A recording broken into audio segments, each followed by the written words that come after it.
نحمده ونصلی علی رسولہ الکریم اما بعد فاعوذ باللہ من الشیطان الرجیم بسم اللہ الرحمن الرحیم ربنا اشرح لنا صدورنا ویسر لنا امورنا واحلل عقدۃ من لساننا یفقهوا قولنا واجعلنا وزیرا من اہلنا اللهم فقهنا فی الدین ربنا زدنا علما رب یسر ولا تعسر وتمم بالخیر وبک نستعین۔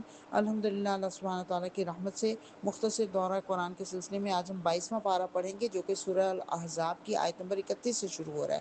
اللہ سبحانہ تعالیٰ فرما رہا ہے وَمَن يَقْنُتْ مِنكُنَّ لِلَّهِ وَرَسُولِهِ، اے نبی صلی اللہ علیہ وسلم، آپ نبی صلی اللہ علیہ وسلم کی بیویوں، نبی صلی اللہ علیہ وسلم کی بیویوں سے خطاب ہو رہا ہے۔ پچھلا آپ کو یاد ہوگا، ہم نے جو 21واں پارہ ختم کیا تھا، آخری آیت یہ تھی کہ اگر تم کوئی برا کام کرو گی تو تمہیں دوہرا عذاب دیا جائے گا، اور اب اللہ فرما رہا ہے کہ تم میں سے جو مطیع ہوگی اللہ کی اور اس کے رسول کی اور نیک عمل کرے گی، وہ تعمل صالحا نؤتیہا اجرہا مرتین، اس کو ہم ضرور دیں گے اس کا اجر دوہرا۔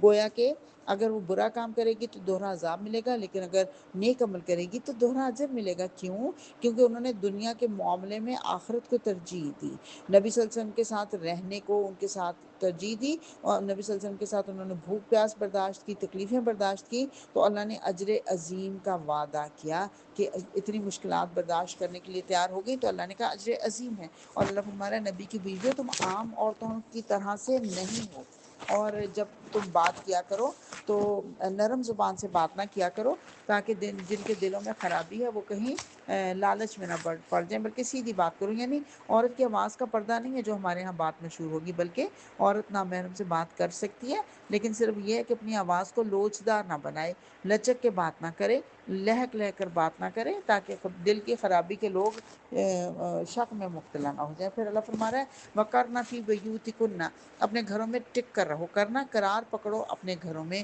گویا کہ عورتوں کا اصل مقام ان کا گھر ہے، کیونکہ حضرت عبداللہ بن مسعود مروی ہیں، نبی صلی اللہ علیہ وسلم نے فرمایا عورت مستور رہنے کے قابل چیز ہے، جب وہ نکلتی ہے تو شیطان اس کو تاکتا ہے، اور اللہ کی رحمت سے قریب تر ہوتی ہے جب وہ اپنے گھر میں ہوتی ہے۔ اس کے بارے میں یہ بھی روایات میں آتا ہے کہ صحابیات نے پوچھا کہ یا رسول اللہ صلی اللہ علیہ وسلم، مرد تو ساری فضیلت لوٹ کر لے گئے، وہ جہاد کرتے ہیں، اللہ کی راہ میں بڑے بڑے کام کرتے ہیں، ہم کیا عمل کریں کہ ہمیں بھی مجاہدین کے برابر اجر مل سکے؟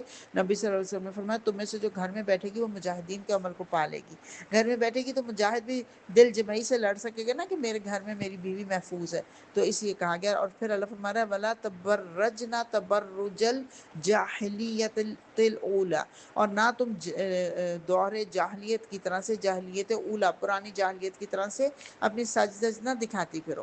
وہ مفسرین نے کہا وہ جاہلیت الاولا تھی اور اب جاہلیت الاخری آ گئی ہے ابھی بھی جاہلیت کا دور ہے کہ عورتیں اپنی سج دج دکھاتی پھر رہی ہیں۔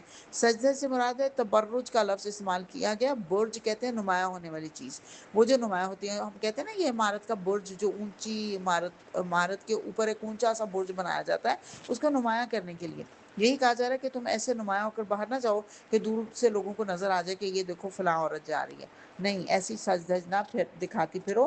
یعنی اس کا مطلب ہے اپنے چہرے، اپنے جسم، اپنے لباس کی ایسی سج دج نہ ہو جو نمایاں ہو، لوگ ایک دم سے اٹریکٹ ہوں، دیکھیں تمہاری طرف، اس سے منع کیا جا رہا ہے۔ اور پھر اللہ فرما رہا ہے کہ اللہ تم زکوٰۃ دو، اللہ اور اس کے رسول کی اطاعت کرو، اللہ تو یہ چاہتا ہے کہ تم اہل بیت نبی سے گندگی کو دور کرے، تمہیں پوری طرح پاک کر دے، اور تمہارے گھروں میں جو حکمت کی باتیں بتائی جاتی ہیں ان کے اوپر تم خود بھی عمل کرو اور ان کو لوگوں تک بھی پہنچاؤ۔ پھر اب 10 خصوصیات بتائی جا رہی ہیں مردوں اور عورتوں دونوں کا علیحدہ علیحدہ نام لے کے، ان المسلمین والمسلمات والمؤمنین والمؤمنات، یقیناً مرد اور عورتیں جو مسلمان ہیں، مومن ہیں، مطیع فرمان ہیں، راست باز ہیں، صابر ہیں، اللہ کے آگے جھکنے والے ہیں، صدقہ دینے والے ہیں، روزہ رکھنے والے ہیں، اپنی شرمگاہوں کی حفاظت کرنے والے ہیں، اور والذاکرین اللہ کثیرا والذاکرات، اللہ کو کثرت سے یاد کرنے والے ہیں۔ اللہ فرما رہا ہے یہ 10 کام جو کرنے والا ہے، آخر میں ذکر کا آیا بات کی گئی کہ جو یہ 9 کام ہیں، اسلام کی حالت میں انسان ہو، ایمان کی حالت میں ہو، فرما بردار ہو، جو بھی کام ہو وہ سب کرنے کے ساتھ ساتھ وہ اللہ کا ذکر کرنے والے ہوں۔ حضور صلی اللہ علیہ وسلم نے فرمایا کہ مفردون سبقت لے گئے، پوچھا گیا وہ کون ہے؟ فرمایا زیادہ ذکر کرنے والے مرد اور عورتیں۔ اور ایک جگہ فرمایا جو زندگی بھر اللہ کے ذکر میں مشغول رہتے ہیں وہ مفردون ہیں۔ تو یہاں پہ بتایا جا رہا ہے حضور صلی اللہ علیہ وسلم نے ایک لمبی حدیث آپ نے کہا جہاد کرنے والوں میں سب سے بڑھ کر اجر پانے والا کون ہے؟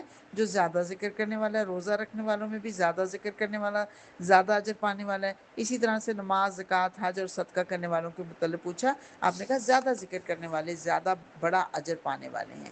اور اللہ فرما رہا ہے کسی مومن مرد اور کسی مومن عورت کو یہ حق نہیں کہ جب اللہ اور اس کا رسول کسی معاملے کا فیصلہ کر دے تو پھر اسے اپنے اس معاملے میں خود فیصلہ کرنے کا اختیار حاصل رہے۔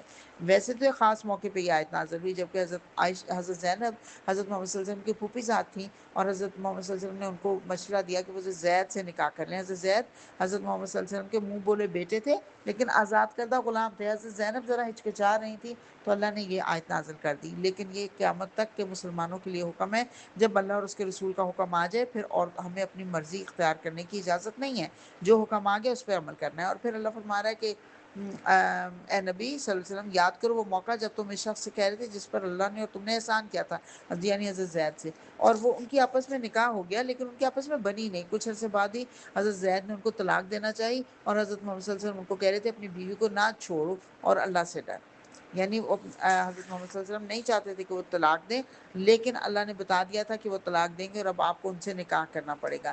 اللہ فرما رہا ہے پھر جب زید اس سے اپنی حاجت پوری کر چکا، یعنی نکاح طلاق دے دی اور اس کے بعد عدت بھی پوری ہو گئی، تو ہم نے اس متعلقہ خاتون کا تم سے نکاح کر دیا، آسمانوں پر نکاح ہو گیا۔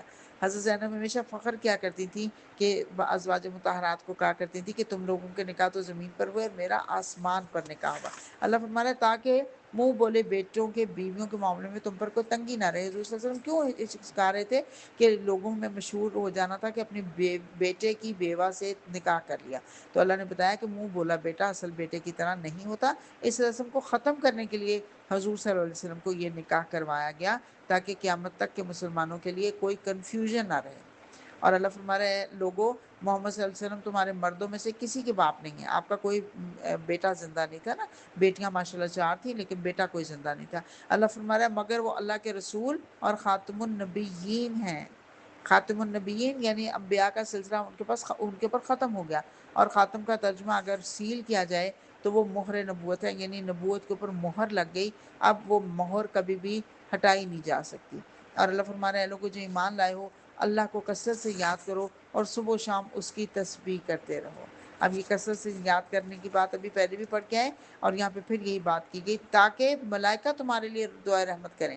جو اللہ کو کثرت سے یاد کرتے ہیں ملائکہ ان کے لیے اللہ سے دعائیں رحمت کرتے ہیں، ان کی سفارش کرتے ہیں، اور جب قیامت کے دن جنت میں داخل ہوں گے ان کا استقبال ملائکہ سلام سے کریں گے، سبحان اللہ، اور وہ ایک دوسرے کو بھی سلام کریں گے۔ اور ابھی سورہ یاسین میں پڑھیں گے سلام من قول من رب رحیم، ان کے اوپر ان کے رب کی طرف سے بھی سلام بھیجا جائے گا، سبحان اللہ۔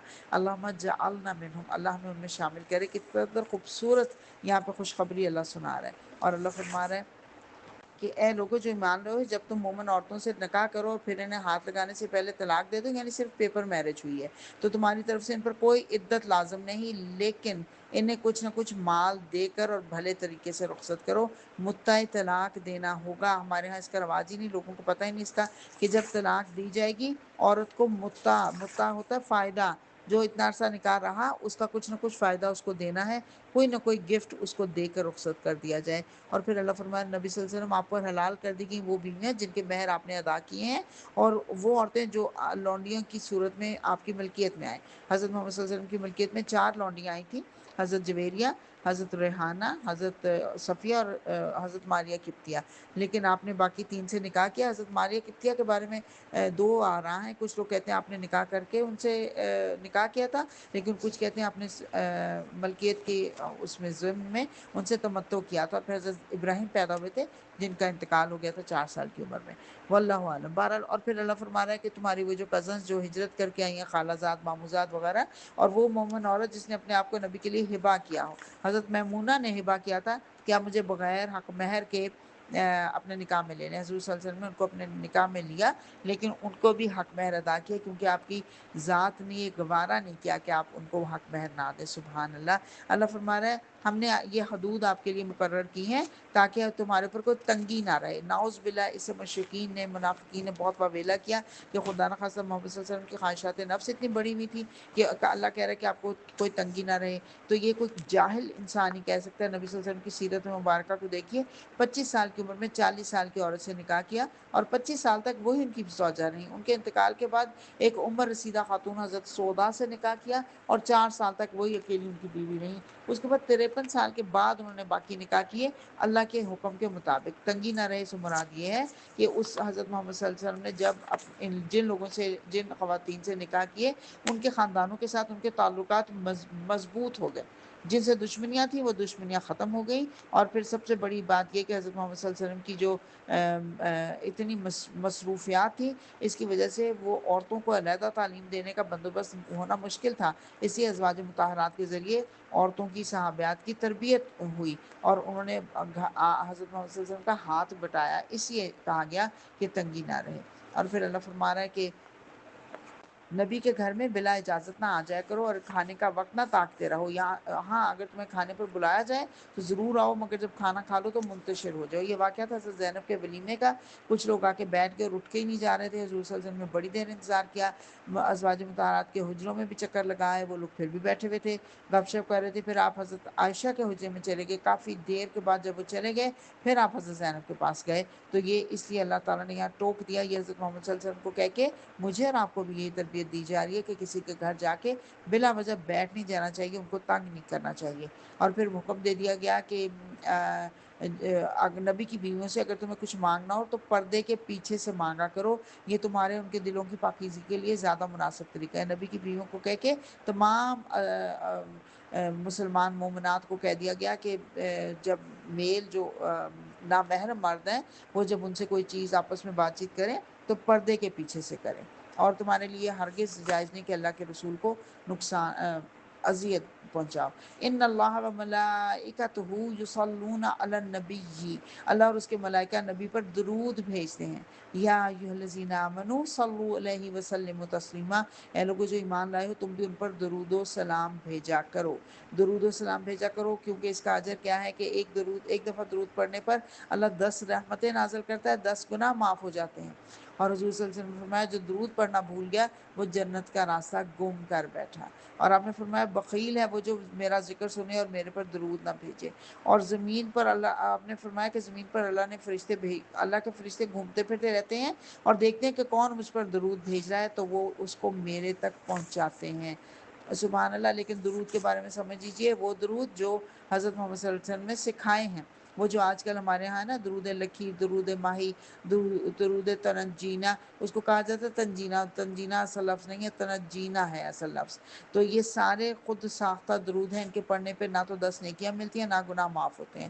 صرف وہ درود جو حضور صلی اللہ علیہ وسلم نے سکھائے جن میں مختصر درود جو ہے صلی اللہ علیہ وآلہ وسلم، اور درود ابراہیمی طویل ترین درود پڑھنا بہت ہی باعث برکت ہے، تو ہمیں یہ درود پڑھنے ہیں۔ اور درود عمر میں ایک دفعہ پڑھنا فرض ہے، یہ کلمہ شہادت کی طرح ہے۔ تو اللہ تعالیٰ ہمیں توفیق دے کہ ہم درود کو پڑھیں، کثرت سے پڑھیں۔ اور اللہ فرما رہا ہے اے نبی اپنی بیویوں اور بیٹیوں اور اہل کتاب کی عورتوں سے کہہ دو کہ اپنے اوپر اپنی چادروں کے پلو لٹکا لیا کریں۔ جلابیبہن یدنین علیہن، یدنین گرا دیں علیہن ان عورتوں کے اوپر، من جلابیبہن چادروں میں سے۔ تو یہ حکم دے دیا گیا۔ سورہ نور میں ہم پڑھ رہے ہیں خمار کا لفظ، وہ جو اوپر سے ڈھک دے، وہ خمار ہوتا ہے، دوپٹہ ہے، لیکن جلابیب بڑی چادر ہے جو سر کے اوپر سے ڈالی جائے گی، چہرہ بھی ڈھانپ لیا جائے گا اور اس سے باقی جسم بھی ڈھانپ لیا جائے گا۔ صحابہ کرام نے اور پھر اس کے بعد تابعین میں سے بزرگوں نے بتایا یہ ایسے ہے جیسے اوپر سر کے اوپر چادر لی جائے اور پھر اس سے وہ جو چہرہ ہے وہ ڈھک جائے، صرف ایک آنکھ یا دونوں آنکھیں کھلی رہیں۔ یہ اب یاد رکھیے کہ جلابیب جو ہے یہ مومن عورت کی آئیڈینٹی ہے۔ اور اللہ فرما رہا ہے جو منافق ہیں وہ مدینہ میں افواہیں پھیلانے کی کوششیں کرتے ہیں تو ان کے اوپر لعنت کی بوچھار ہوگی۔ اور ان کے چہرے آگ پر الٹ پلٹ کیے جائیں گے، استغفر اللہ، جیسے کباب الٹ پلٹ کیا جاتا ہے، اور اس وقت وہ کہیں گے کاش ہم نے اللہ اور اس کے رسول کی اطاعت کی ہوتی۔ اور اللہ فرما رہا ہے ہم نے اس امانت کو آسمانوں اور زمین اور پہاڑوں کے سامنے پیش کیا، وہ اسے اٹھانے کے لیے تیار نہ ہوئے۔ کون سی امانت ہے یہ؟ خلافت کی امانت ہے، اختیار کی امانت ہے۔ اللہ نے پوچھا کون اختیار لینا چاہتا ہے؟ پہاڑوں نے کہا نہ توبہ توبہ، ہم نہیں لے سکتے۔ زمین نے کہا میں نہیں لے سکتی۔ آسمان نے کہا ہم نہیں لے سکتے۔ یہ 5-6 فٹ کا انسان ڈٹ کے کھڑا ہو گیا، اللہ مجھے دے دو، میں اس اختیار کو استعمال کر کے دکھاؤں گا آپ کو۔ اللہ فرما رہا ہے یقیناً وہ بڑا ظالم اور بڑا جاہل ہے۔ الحمدللہ سورہ الاحزاب مکمل ہوئی۔ سورہ سبا مکی صورت ہے، 6 رکوع ہیں اور 54 آیات ہیں۔ بسم اللہ الرحمن الرحیم۔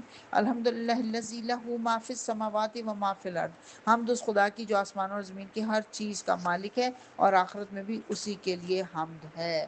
اور اللہ فرما رہا ہے کہ زمین و آسمان میں کوئی ذرہ برابر چیز، نہ چھوٹی نہ بڑی، ایسی نہیں جو اللہ سے چھپی ہوئی ہو، بلکہ اس کے ہاں نمایاں دفتر میں لکھی جا چکی ہے۔ اور پھر انبیاء کرام کے مختلف انبیاء کرام کی کچھ خصوصیات بتائی جا رہی ہیں۔ حضرت داؤد علیہ السلام کو اللہ نے بڑا فضل عطا کیا تھا، ان کے ساتھ پہاڑ اور چرند پرند جب وہ ہم پڑھتے تھے اللہ کی، ان کے ساتھ مل جایا کرتے تھے۔ اللہ نے ان کو لوہے کو اس کے لیے نرم کر دیا تھا، اور اسے وہ زرہیں بناتے تھے۔ اور حضرت سلیمان کے لیے ہوا کو مسخر کر دیا، 1 مہینہ صبح کو چلنا اور 1 مہینہ شام کو چلنا۔ اس کے لیے پگھلے ہوئے تانبے کا چشمہ بہا دیا، جن اس کے تابع کر دیے جو اس کے لیے اونچی اونچی عمارتیں بناتے، تصویریں بناتے، بڑے بڑے حوض جیسے لگن اور اپنی جگہ سے نہ ہٹنے والی دیگیں، بھاری دیگیں بناتے تھے۔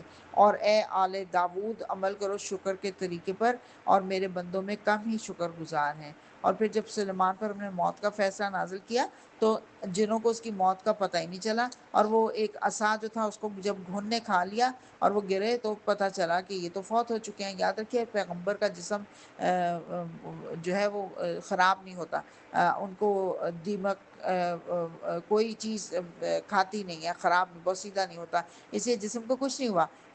جو لکڑی پکڑ کے کھڑے تھے عصا، اس کو دیمک نے کھا لیا اور وہ گر گئے۔ تو یہ اس سے پتہ چلتا ہے، اس حقیقت کا، بہت بڑی حقیقت کا بھی پتہ چلتا ہے کہ جنات کو غیب کا علم نہیں ہوتا، وہ تو پتہ ہی نہیں چلا، وہ بڑے فرما بردار بن کے کام کر رہے تھے، ان کو پتہ ہی نہیں، اور وہ فوت ہوئے تھے، تو کتنی ان کے لیے شرمندگی۔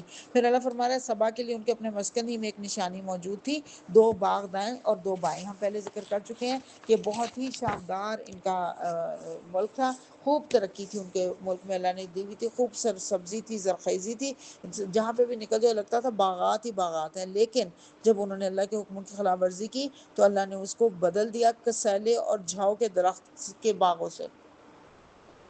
یہ ان کے ناشکرے پن کی وجہ سے ان کے ساتھ ہوا۔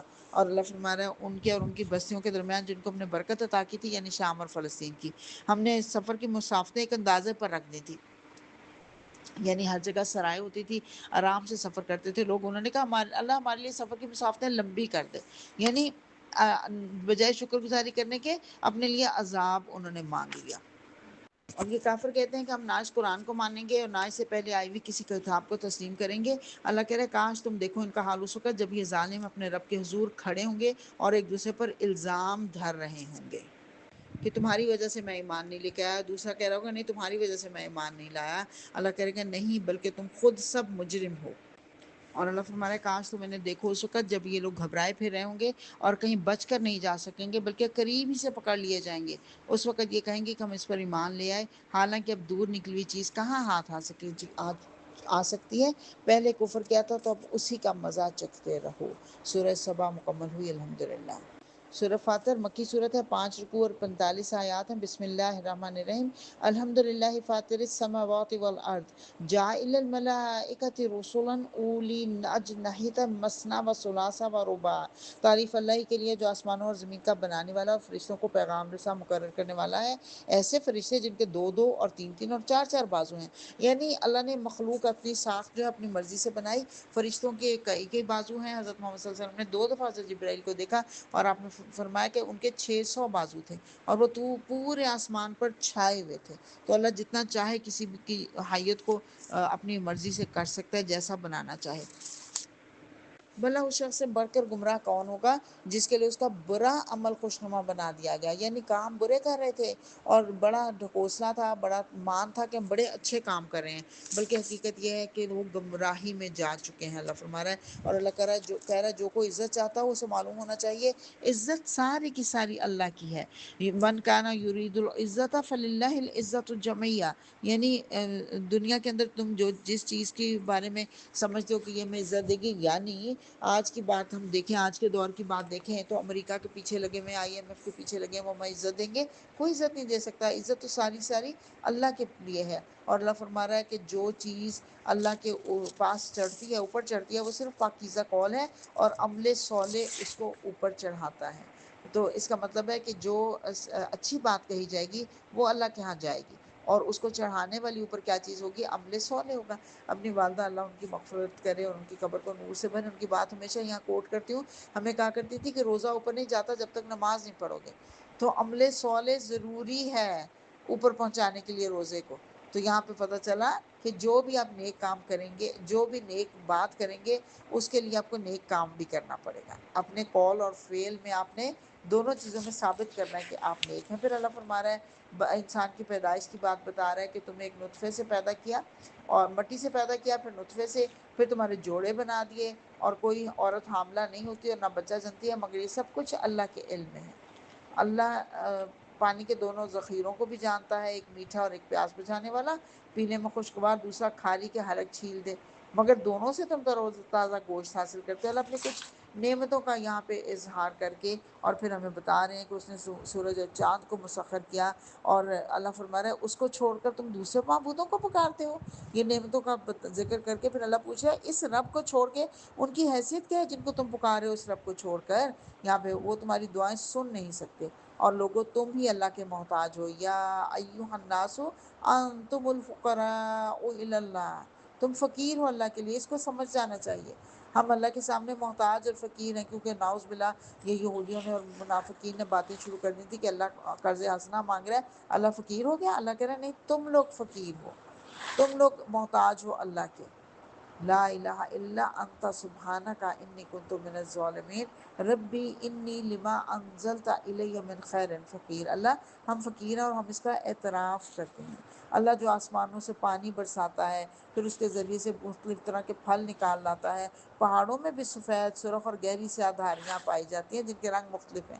اللہ اپنی خوبصورتیاں گنوا رہا ہے۔ تم اللہ کی کتاب کی تلاوت کرو، نماز قائم کرو اور اللہ کے دیے ہوئے رزق میں سے خرچ کرو، یقیناً یہ ایک ایسی تجارت ہے جس میں کبھی تمہیں نقصان نہیں ہوگا، یعنی اللہ کے راستے میں خرچ کرنے میں نقصان نہیں۔ اور اصل میں اللہ دیکھنا یہ چاہتا ہے اپنے بندوں میں سے، اللہ فرماتا ہے میں اپنے بندوں میں سے کچھ کو چن لیتا ہوں، اور کوئی تو ان میں سے اپنے نفس پر ظلم کرنے والا ہے، یعنی جیسے مشرک ہیں، کافر ہیں، منافق ہیں، اور کوئی بیچ کی راہ ہے، یعنی اسلام قبول کر لیا، اس کے مطابق عمل کرنے کی کوششیں کر رہے ہیں، لیکن کوئی ایسے ہیں جو سبقت لے جانے والے ہیں۔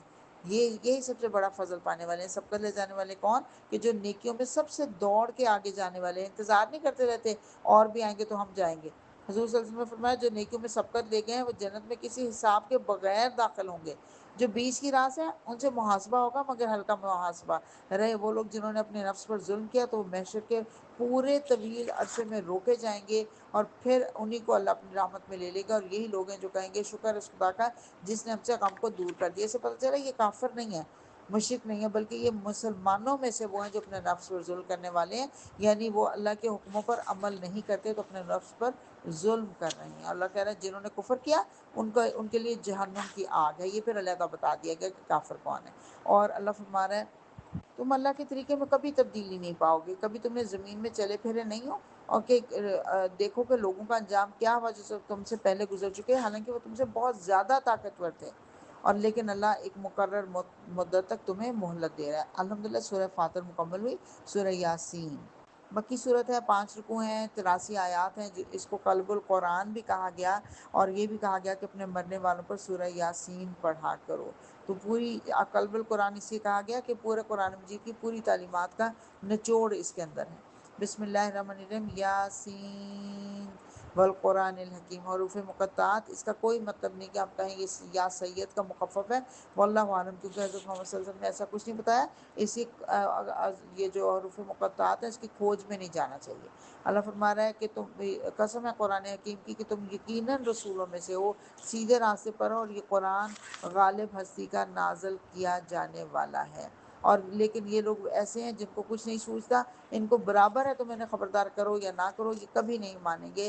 تم تو کسی یہ لوگ ایسے ہیں جیسے ان کے آگے بھی ایک دیوار چن دی گئی ہو اور پیچھے بھی، یعنی نہ تو یہ ماضی سے سبق حاصل کرتے ہیں نہ مستقبل کی ان کو فکر ہے۔ تو اللہ فرما رہا ہے یہ اندھے بہرے گونگے بنے ہوئے ہیں، اور اللہ فرما رہا ہے یقیناً ہم ایک روز مردوں کو زندہ کرنے والے ہیں، اور جو کچھ انہوں نے آثار پیچھے چھوڑے ہیں اسے بھی ہم لکھ رہے ہیں، اور ہر چیز کو ہمیں کھلی کتاب میں درج کر رہے ہیں۔ اللہ فرما رہا ہے وہاں قدموا و آثارہم، قدموا کیا ہے؟ جو بھی نیک عمل آگے بھیجا جاتا ہے یا برا عمل، وہ قدموا ہے، قدم آگے بڑھتا ہے نا، ایسے ہی وہ عمل آگے بڑھ جاتا ہے۔ لیکن آثار کیا ہے؟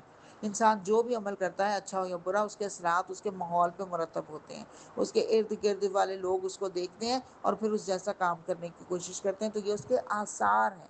اور ویسے لٹرلی بھی ہر چیز کے اوپر آثار ثبت ہو رہے ہیں، یہ آج کی سائنس بھی اس نتیجے سے پہنچ چکے ہیں، انسان کی جلد پر بھی اس کی بات کا اثرات، اس کی بات کے اس کے کاموں کے اثرات ہوتے ہیں، ماحول پر بھی ہوتے ہیں۔ جیسے کہ زمین کے بارے میں آتا ہے، اگر زمین اللہ کے پاس گواہی دے گی کہ اللہ اس نے میرے اوپر اتنے سجدے کیے تھے، یا یہ کہ اللہ اس نے میرے اوپر اتنا ظلم کیا تھا، تو ہر چیز انسان کی لکھی جا رہی ہے، اور قیامت کے دن چیزیں بھی بولیں گی، صرف انسان نہیں بولے گا، اس کے اعضاء نہیں بولیں گے بلکہ چیزیں بھی بولیں گی۔ اللہ فرما رہا ہے انہیں ان بستی والوں کا قصہ سناؤ جن کی طرف نے دو رسول بھیجے، دونوں کو جھٹلا دیا گیا، پھر ہم نے مدد کے لیے تیسرا بھیج دیا، اور انہوں نے کہا ہم رسول کی حیثیت سے بھیجے گئے ہیں تمہاری طرف، لیکن انہوں نے کہا تم تو ہمارے جیسے انسان ہو، ہم کبھی بھی تمہاری بات نہیں بولیں گے، مانیں گے، تم تو جھوٹ بولتے ہو۔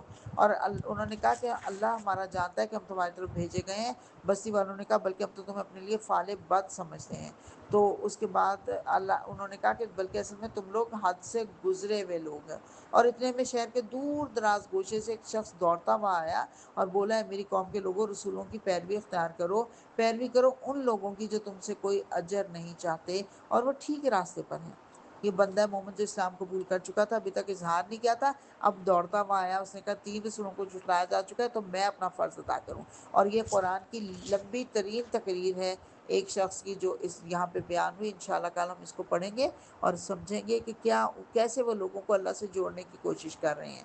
وآخر دعوانا ان الحمدللہ رب العالمین۔ اللہم آنس واشتنا فی قبورنا، اللہم ارحمنا بالقرآن العظیم واجعلہ لنا اماما ونورا وہدی ورحمہ، اللہم ذکرنا منہ ما نسینا وعلمنا منہ ما جہلنا وارزقنا تلاوتہ آناء اللیل وآناء النہار واجعلہ لنا حجۃ یا رب العالمین۔